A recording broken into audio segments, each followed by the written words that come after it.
ว่าสุลักวนถึงพาอยู่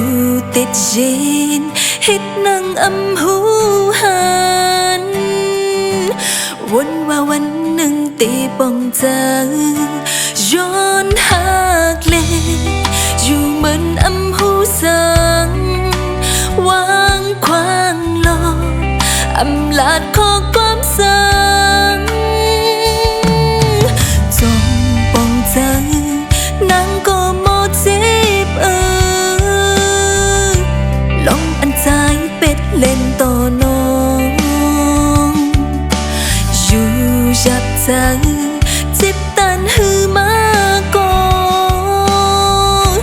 ขัดใจลืมก็อำลายนางหูสายติ่นสู่มันเปิดลักนอกใจผู้ปันเส้นต่างเปิดสู่ลืมตัวหันแม่นางมีหิมข้างสู่เป็นก็หักสู่อำเขาเจอตั้งหักนางมีต่อสู้อิงองนางอยู่สีตาโป้ขึ้นเล็บหลังสอดเขียนก็มาโหเจอตั้งหักนางไว้เหมือนตั้งเลนอำมีกาขันตาสู้